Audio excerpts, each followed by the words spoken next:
Kenapa orang Islam, Rasulullah SAW itu lebih senang kalau yang menang itu orang Nasrani Romawi, ketimbang yang menang itu orang Faris, dalam hal ini ateis.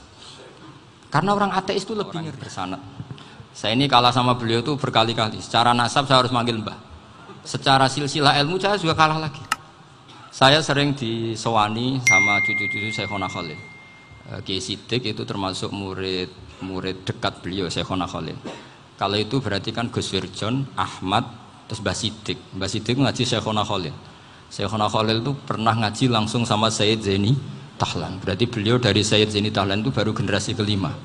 Sementara saya itu sudah ke-7 atau ke-6. Saya, Mbah Mun, Mbah Karim misalnya, Mbah Hashim, Mbah Mahfud Termas, Sayyid Abi Bakar Sato yang arangnya Anatul Tolibin, baru Sayyid Zaini Tahlan. Berarti saya ke-7, kalah lagi. Tapi untuk jadi wali biasanya cepat saya. Karena syaratnya jadi mbah itu ngalah demi putu.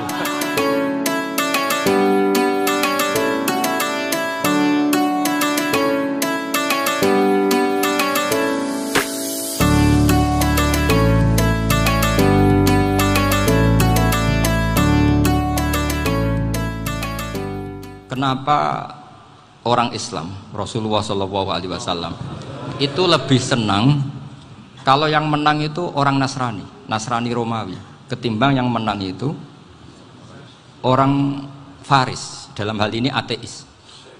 Karena orang ateis itu lebih ngeri. Sebetulnya beberapa penemuan sains, terutama di ilmu medis, itu orang Amerika, kayak cloning. Tapi orang Amerika itu masih dilarang oleh gereja untuk mengaplikasi.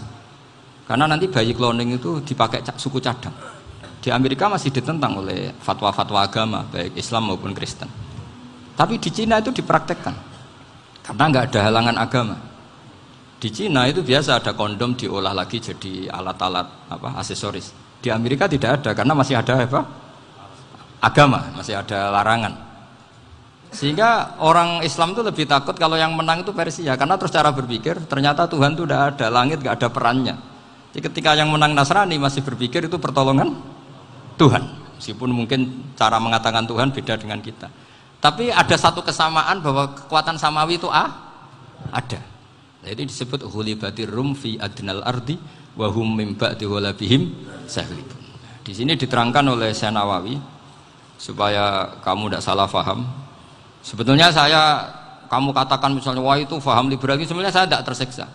Cuma takut yang mengatakan seperti itu cek goblokir atau ngaji gitu. Itu aja masalah saya. Ini saya baca ini karangannya Syekh Nawawi karena tadi kata Mbah Firjon ngaji itu harus sama orang yang bersanad. Saya ini kalah sama beliau itu berkali-kali. Secara nasab saya harus manggil mbah. Secara silsilah ilmu saya juga kalah lagi. Saya sering disewani sama cucu-cucu Syekhona Khalil. Kiai Siddiq itu termasuk murid dekat beliau, Syekhona Khalil. Kalau itu berarti kan Gus Wirjon, Ahmad, terus Mbah Siddiq. Mbah Siddiq ngaji Syekhona Khalil. Syekhona Khalil itu pernah ngaji langsung sama Sayyid Zaini Tahlan. Berarti beliau dari Sayyid Zaini Tahlan itu baru generasi kelima. Sementara saya itu sudah ke-7 atau ke-6. Saya, Mbah Mun, Mbah Karim misalnya, Mbah Hashim, Mbah Mahfud Termas, Sayyid Abi Bakar Sato yang arangnya Anatul Tolibin, baru Sayyid Zaini Tahlan. Berarti saya ke-7, kalah lagi. Tapi untuk jadi wali biasanya cepat saya. Karena syaratnya jadi mbah itu ngalah demi putu. Jadi kalau beliau ngotot, saya dulu Gusti, saya mbahnya. Wah itu mbah yang nggak baik. Pasti jatahnya dikasihkan cucunya dulu. Makanya Abdul Muthalib itu orang yang dapat wangsit, tapi yang jadi nabi itu cucunya. Jadi dalil saya banyak. Sebenarnya Abdul Muthalib itu sudah sering dapat wangsit. Karena saya bahasakan wahyu, Nabi yang protes, enggak nabi kok dapat wahyu. Tapi sebetulnya Abdul Muthalib itu masyhur. Kalimat-kalimatnya menunjukkan bahwa beliau itu sudah dapat wahyu kalau nanti cucunya itu jadi apa? Nabi. Makanya senangnya bukan main Abdul Muthalib sama Rasulullah. Putu seneng, mbah seneng putu. Jadi mungkin, jadi sampean enggak usah protes loh. Yang jadi wali kok cucunya. Dulu betul. Dulu Mbah Hamid Pasuruan itu kalau Mbah Ahmad Siddiq ke sana, Mbah Hamid Pasuruan kalau manggil Mbah Ahmad Siddiq itu paman. Tapi pamannya minta ijazah ke ponakan. Apa ya gara-gara itu memang. Kalau itu masih berlaku apa? Ngalah tadi. Kayaknya masih apa? Hawane masih. Hawane masih. Karena melihat tren-tren langit masih gitu kayaknya masih. Masih itu. Ya, tapi mbahnya tetap dapat jatah, tenang saja nanti. Tapi memang sebaiknya mbah itu legowo. Rasulullah Muhammad SAW itu terkenal min dzurriyyati Ibrahim. Tapi kata Rasulullah, ana dakwatu Ibrahim wa bisyaratu Isa. Aku nganti ngene iki barokah dongane Nabi siapa? Ibrahim. Jadi dongane Nabi Ibrahim dia tiba teng putu. Jadi banyak bukti bahwa jatuhnya ke putu. Tadi saya di kamar sama beliau berduaan. Nih Mbah sing dadi wali di sini. Aku webang. Cocokan tadi. Nah, kenapa saya akhir-akhir ini gulirkan daftar wali? Kenapa? Saya ini resah ya, orang sudah ingin dicintai pejabat, dicintai tetangga, dicintai teman. Tapi kadang-kadang orang lupa lagi dicintai Allah. Makanya saya meskipun guyon, tapi ini amdan, bukan sahwan. Supaya orang punya cita-cita lagi jadi wali, ingin dicintai Allah. Kita ini terlalu lama ingin dicintai makhluk, Mbok yau naik kelas sedikit lah. Ingin dicintai Allah Subhanahu wa Ta'ala. Meskipun saya guyon, tapi tadi guyon saya tuh lebih serius ketimbang serius Anda. Karena tak pikir saya tuh kalau pergi itu seneng ngebis, bukan karena saya tidak punya mobil, tapi saya sering mau butuh itu supaya nggak diganggu. Karena saya tuh harus punya waktu sendiri. Kalau bis kan ketemu orang nggak kenal, tapi sekarang ya agak susah, banyak yang kenal. Dan susahnya lagi nggak minta ijazah, minta foto. Serem repot tuh. Mau dibenci itu umatnya Rasulullah Shallallahu Alaihi Wasallam. Mau disetujui itu sanatnya mana? Kalau ketemu orang alim minta apa? Foto. Itu nggak ada sanatnya. Nggak tahu saya itu mazhab dari mana itu. Ya mazhab milenial yang jelas itu kan.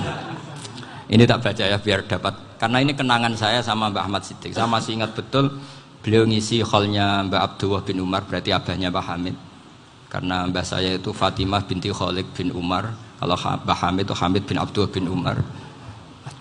Itu saya masih ingat betul zaman itu Mbah Hamid tiap hall di Lasem itu rawuh dan saya derek mbah saya karena masih misanan datang ke Lasem. Itu beliau pas itu ngisi sama Mbah Mun. Mbah Mun masih muda, Ki Ahmad Siddiq sepuh senior. Itu beliau cerita bahwa dulu ketika Indonesia dijajah Jepang itu para kiai mimpi dibacakan ayat Ghulibatir Rum fi adnal ardi wa hum min ba'di walabihim. Terus ada kiai yang tanya, takwilannya gimana? Ya nanti Jepang pulang bukan karena kita yang mengalahkan, tapi Jepang ada yang mengalahkan sendiri, meskipun tidak kita. Kayak dulu Faris tidak dikalahkan Islam, tapi dikalahkan Romawi, tapi yang senang umat Islam. Wa yauma idzi yafrahul mu'min. Itu luar biasa ulama-ulama kita. Delalah kejadiannya Indonesia seperti itu. Yaitu kita tidak mengalahkan Jepang, tapi Jepang pulang sendiri karena dikalahkan apa? Sekutu. Ya ini saya baca. Ini tidak usah dicek bacanya benar apa enggak, sudah aman apa? Aman. Karena kalau saya salah itu ya sengaja. Artinya ya sengaja saja. Ya biasa maksudnya. Saya kemarin ngisi di Pondok Peloso, di Pondok Al Munawir Jogja. Salah itu ada dua, ada salah memang benar-benar salah. Itu enggak apa-apa, bisa dimakfu. Karena mesti sange wong goblok salah yang terus itu. Ada salah bawaan ilmu, itu repot tuh dadaninnya. Karena misalnya kita yang biasa belajar qiraah sabah wayah sibuhu, mesti diulang lagi wayah sabuhu. Karena qiraahnya Imam Asim itu hasibah yah sabu bi fathis sin. Sementara kita kalau ngaji kitab kulino yahsib. Sehingga kita yang biasa belajar sabah itu kalau baca kitab itu kayak orang bingung. Kadang-kadang yang ngaji juga bingung. Gus Pak mau cok di bulan pilih. Ya tepat-tepatan. Ada yang mengatakan Gus Pak bingung. Ada yang mengatakan Gus Ba alim alama, ya tepat-tepatan nasib tadi. Karena memang ya sab'ah memang seperti itu. Misalnya kufuan itu Imam Asim baca kufuan. Tapi beliau punya murid namanya Syu'bah, itu kalau baca kuf'an. Makanya kita itu, ini kan khataman Quran ya, jadi saya menyinggung sedikit tentang qiraah sab'ah. Tadi beliau juga sudah tak kasih kitab saya Hifdzuna Liyadal Mushaf. Sama tak ajari latihan sab'ah, memang angel ya. Makanya yang nggak bisa itu wong pinter. Sudah tahu angel ya nggak usah diteruskan kan. Orang menghindari barang angel itu pinter apa goblok? Pinter. Berarti wong goblok pinter. Saya tuh makanya sama orang goblok tuh respect. Jadi orang alim tuh angel apa gampang? Angel. Menghindari barang angel pinter apa goblok? Loh, orang menghindari barang angel pinter apa goblok? Pinter. Berarti wong goblok pinter. Jadi saya sama orang-orang goblok itu respect. Sudah tahu jadi orang alim angel, ya barang angel ya harus dihindari. Makanya saya ini insya Allah umatnya Nabi yang termasuk yang terbaik. Amin. Karena mencintai umatnya Nabi termasuk yang goblok. Waduh, itu tidak gampang itu. Karena tadi sudah tahu ya, seperti itu loh orang naik panjat pinang itu yang naik karena ingin hadiah. Yang nonton sudah tahu, wah licin kok dinaikin mau keplodok ya. Tapi orang sepakat yang nonton juga pinter karena sudah tahu ribet kok. Tuku yang pasar kena lah apa mana. Sama juga gitu. Ngalim tafsir angel, ngalim fikih angel. Tapi karek ngaji ngerekam kan gampang. Itu pinter apa goblok? Pinter. Iya. Makanya kula niku mbok burohno ngono tok. Saya tadi dinasihati Mbak Firjon, muga-muga hati saya selamat. Saya itu meskipun kata orang banyak, muhibbin saya banyak, tapi saya insya Allah tidak riya. Saya itu pakai kitab namanya Tasbidul Fuad, itu karangannya Said Abdul Al-Haddad. Ketika beliau punya muhibbin banyak ditanya, bagaimana ya Habib Anda menjaga hati Anda? Jamnya Said Abdul Al-Haddad itu unik. Innama azzamu Allah. Mereka itu sebenarnya menghormati Allah. Cuma butuh sarana, dan itu saya. Jadi saya tahu sampean semua itu mencintai Quran, mencintai sunnah Rasul, mencintai hadis-hadis Rasul. Cuma sampean kan karena nggak paham, terus manfaatkan saya. Jadi sebenarnya saya ini korban. Korban. Jadi saya mau riak gimana? Korban kok mau. Bangganya di mana tuh? Coba sampean misalnya ngaji tafsir, belajar sendiri kan susah. Terkibnya susah, maknanya susah. Bahkan beli kitabnya kadang tidak kuat. Loh, untuk jadi alim tafsir itu kan harus beli kitab. Loh, saya sering belajar kitab itu jutaan. Tafsir Tobari, saya pernah beli kitab Fakhrur Razi itu berapa coba? 27 jilid. Karangannya Fakhrur, belum karangannya ulama modern, Imam Sya'rawi. Itu berapa jilid? Itu jutaan. Saya kemarin juga dihadiahi kitab Pak Quraish Shihab namanya Faidul Bari fi Syarhil Bukhari. Pak Quraish Shihab yang terkenal. Dia sering diskusi sama saya. Saya ngasih hadiah beliau ngasih hadiah saya. Wah, itu harganya nggak kuat. Tidak kuat, kadang di Indonesia nggak ada coba. Dan sama orang hebat menghindari kesulitan itu. Nah, kesulitan itu sebab ngaji ikut, kalau nggak paham dirukok rekamannya sudah gitu. Pinter mana sampean sama saya? Pinter sampean kan? Bikin sosis susah, beli aja kok repot kan. Makanya nggak boleh orang bilang, wah aku goblok reso tafsir, aku wong pinter. Makanya nanti kalau saya ketemu Nabi tidak termasuk orang yang mentahkir orang Islam. Kafa bil mari isman ayah kira akhahul muslim. Jadi cukup orang itu dosa kalau menyepelekan orang Islam, termasuk darani sampean goblok itu dosa. Caranya enggak darani goblok ya tadi di logika tadi. Alim itu angel. Ngendari angel itu pinter. Berarti wong bodoh pinter ya sudah gitu. Tapi tetap bodoh. Tapi ini satu cara untuk saya respect gitu. Coba orang yang ngaji tafsir saya banyak, mungkin ribuan. Itu sebetulnya mencintai Quran. Karena Quran adalah kitab suci yang panduannya umat Islam. Sangat mencintai Quran. Terus kemudian mereka nggak paham. Terus mencari orang yang memahamkan. Burohno lah cara Jawane ini. Terus keren saya itu di mana coba? Lah terus mereka kurang ajarnya gini, kalau paham itu ya alhamdulillah paham. Kowe nak ngaji Gus Bae ngono tok. Tapi nek ora paham, ora nyalano akal ya. Mari Gus Bae nerangno cepet, mulane aku gak paham. Ora kok nyalano teke sing lelet. Oh itu kan Masya Allah, naudzubillah tenan. Sebetulnya tingkat kurang ajarnya tinggi Gus. Jadi kalau nggak paham itu kadang nggak nyalahno uteke. Kayak mau misalnya, mau mari mikir aja jelas. Padahal misalnya jelas orang mesti paham, bodoh. Paham ya? Jadi kata Said Abdul Haddad, innama azzamu Allah. Sebenarnya mereka itu sangat menghormati Allah. Makanya kita nggak perlu mengatakan wasilah itu kafir, nggak akan. Karena orang tawasul sama Rasulullah itu ingin dapat ridhonya Allah lewat orang yang dicintai Allah. Kita mencintai wali sebenarnya, wah itu kekasih Allah. Kita mencintai itu karena mencintai Allah. Sama seperti gini, kamu mencintai kangkung apa enggak? Sebenarnya sama sekali enggak. Tapi kamu ingin sehat, ada asupan gizi. Kamu ingin tubuh kamu sehat, butuh asupan gizi. Kemudian kamu makan kangkung. Apa terus kamu cinta kangkung? Kan enggak. Cinta kesehatan kamu sama. Orang yang mencintai saya ingin kepuasan rohani. Saya kan termasuk kiai yang torekonya gampang. Ini swarga kan akhirnya penggemarnya banyak. Coba kalau kamu ini neraka.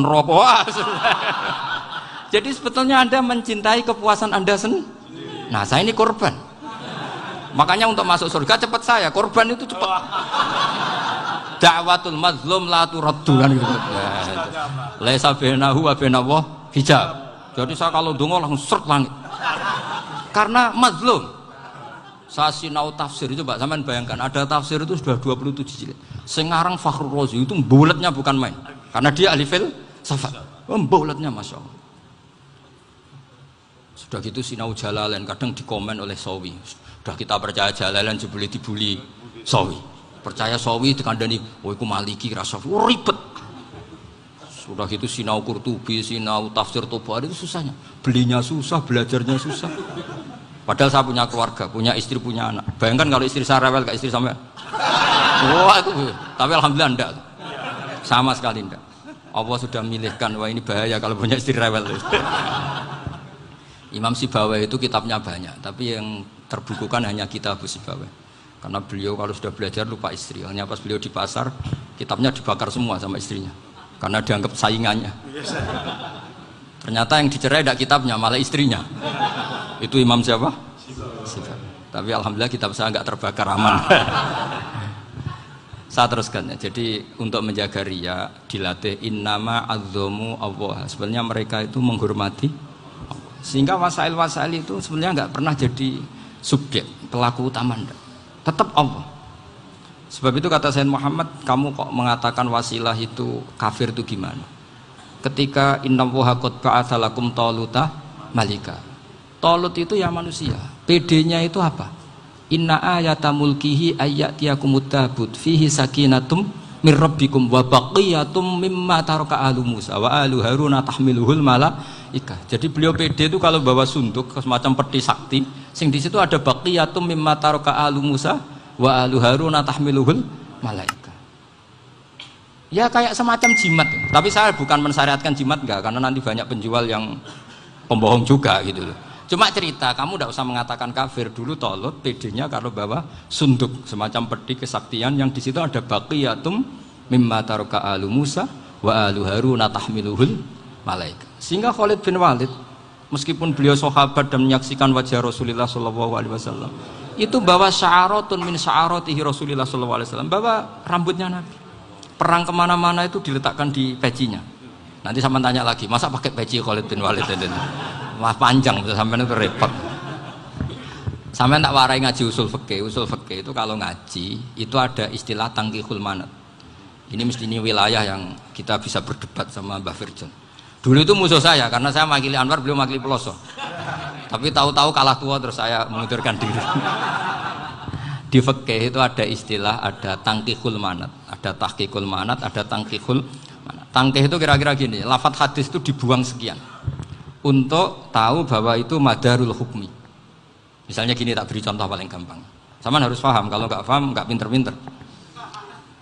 Ja'a a'rabiyun ila Rasulillah sallallahu alaihi wasallam. Ya karena ini menghormati Mbah Ahmad Siddiq, saya orang alim, jadi ngaji ini tetap ada suasana alim. Ya harus ada suasana alim. Nggak perlu jadi orang alim tadi, susah. Sudah ngindari susah itu pintar. Sudah itu aja. Jadi orang alim susah, ngindari barang susah pintar. Berarti orang tidak alim pintar. Nah, meskipun tetap sudah kita itu pegangi sampai mati nanti. Loh, jadi orang alim itu repot. Itu kata Imam Ghazali, kalau orang alim kalau masuk surga itu sama Allah nggak boleh. Kif, kamu nggak boleh langsung masuk surga. Coba cari umat kamu, syafaati dulu. Nah, saya takut nyari sampean nggak bisa kembali. Saya tidak punya rencana itu. Pokoknya masuk. Boleh sampean kuaduan, aduan balik raroh dewi, wah repot nanti saya.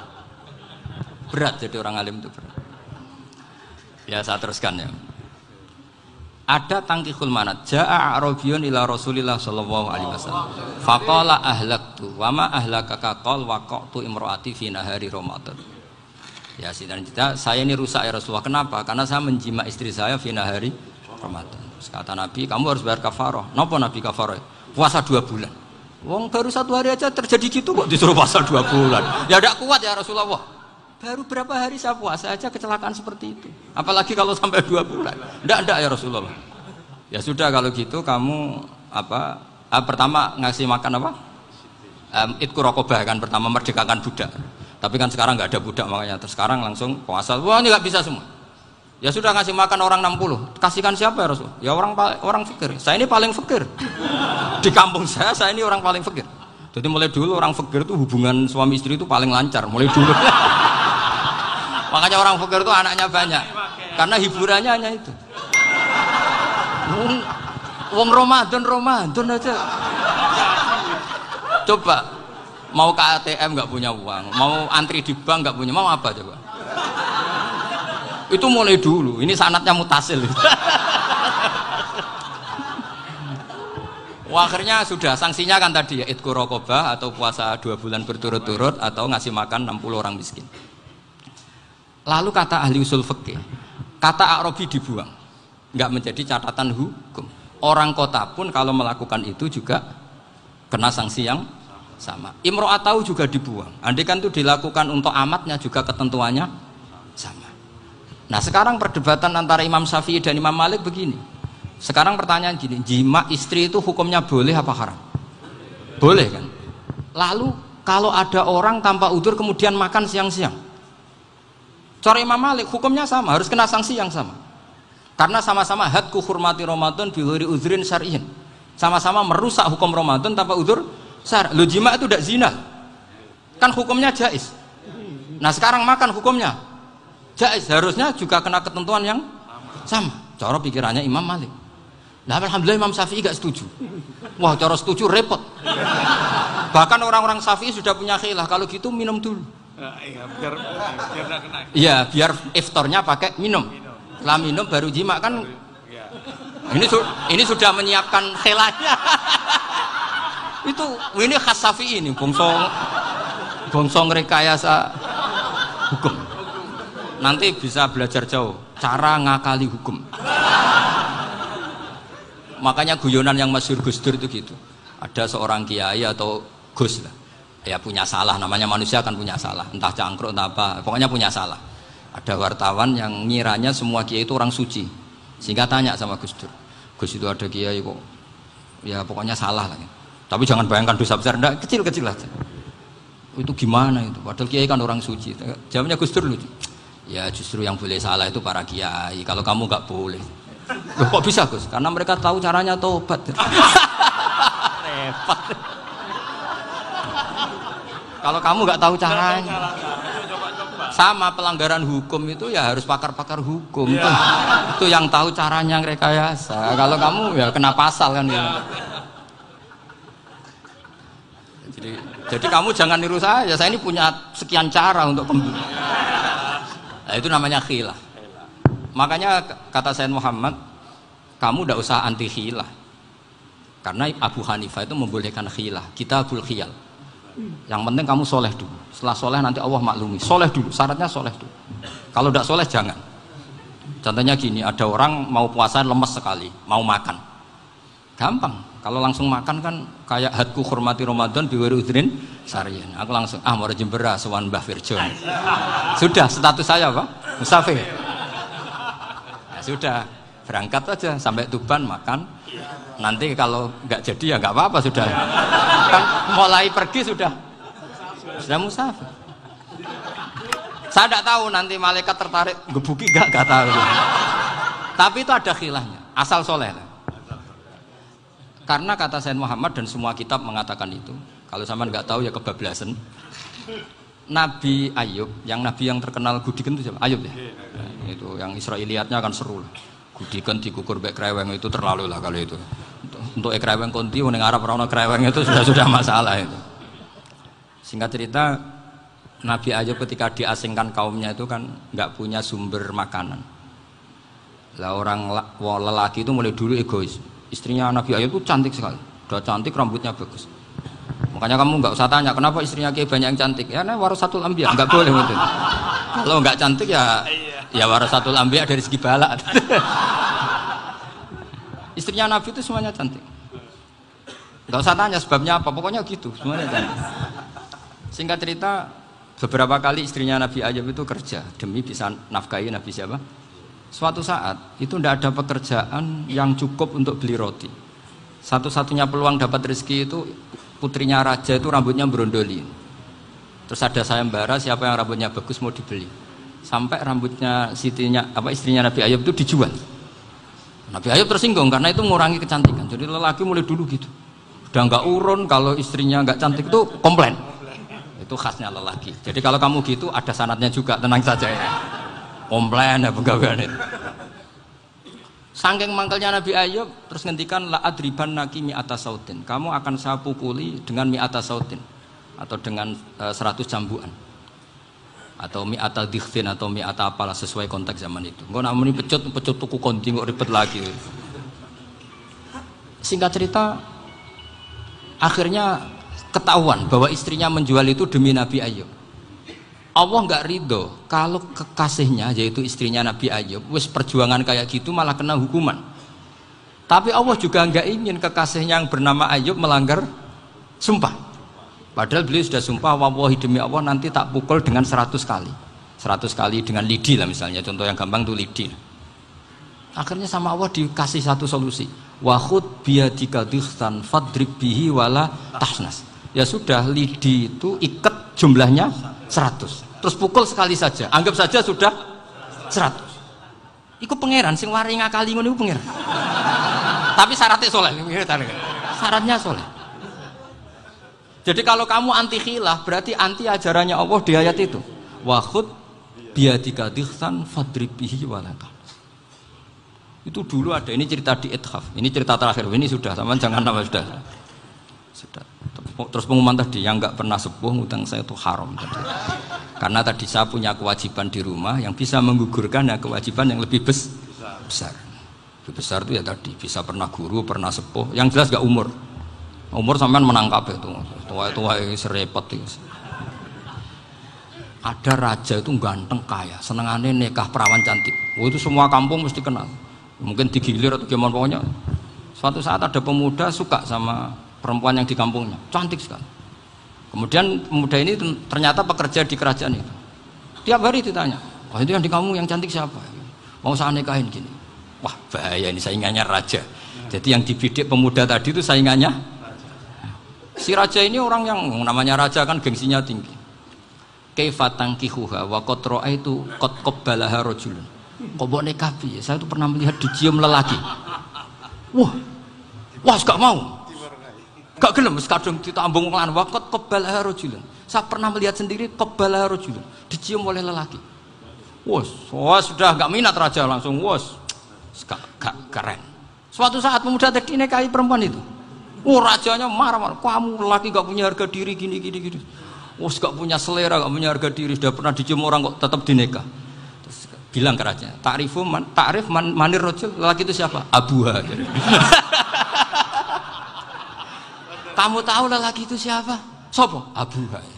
Bapaknya. Saya kan hanya bilang rajulun. Pernah dicium lelaki. Lah pikirannya raja lelaki wis kowe-kowe ngene iki. Tapi butuhnya canom mau rojo ben gak sido itu aja tuh. Baru kayak digulirkan gitu wakot kebalah rojulun. Wah nggak mau. Setelah itu suatu saat pegawainya tadi nikahi perempuan. Kamu nggak punya harga diri gini. Kamu tahu mandir rojul apa abuha? Wah nak ngono aku gak poho-poho. Lah monggo sakniki wis bojo kula. Ora trimo wis diambung wis macam-macam. Lah itu namanya khilah. Apa? Khilah. Kalau di Balawa disebut tauriyah atau apalah. Tapi saya tidak ngajari sampean seperti itu. Sudah pinter sebelum saya ajarin. Bangsa ngakali kan sudah pinter. Ya ini terakhir tak baca Arabnya saja nanti. Bismillahirrahmanirrahim. Biar dapat barokahnya Syekh Nawawi juga barokahnya guru-guru. Bismillahirrahmanirrahim. Wasababu nuzuli hadil ayati annahu kana baina farisa war rumi qitalun wa kanal musyrikuna yawadduna antaghliba farisu ar-ruma. Di anna farisa kanu majusian ummiyin wal muslimuna yawadduna ghalabatar rum ala faris liqaunihim ahla kitabin. Jadi zaman dulu orang Islam lebih senang kalau yang menang itu orang Nasrani. Kalau bandingannya ateis. Karena bagaimanapun percaya kekuatan langit. Sementara orang ateis sama sekali tidak percaya kekuatan. Apapun bedanya kita dengan Nasrani itu ada kesamaan, yaitu percaya adanya kekuatan langit. Sehingga ketika orang Romawi kalah itu orang Islam ikut susah. Paham ya? Makanya ini tak baca biar sampean enggak macam-macam pikirannya. Fab'atha Kisra saat terusnya, ya pokoknya seperti itu. Akhirnya Rasulullah SAW berdoa lebih senang yang menang itu Rom karena ahli kitab. Artinya apa? Kemenangan ahli kitab adalah kemenangan makhluk atau hamba Allah yang mentautkan kekuatan kita di bumi dengan kekuatan langit. Makanya saya berharap selain kita ikhtiar medis, kita harus memperbanyak istighfar. Bagaimanapun semua itu dari Allah Subhanahu wa ta'ala. Kita menghormati negara dengan ikhtiarnya, tapi saya mohon sekali kita juga istighfar, karena semua itu juga ditentukan oleh Allah, oleh langit. Ya, saya kira demikian. Assalamualaikum warahmatullahi wabarakatuh.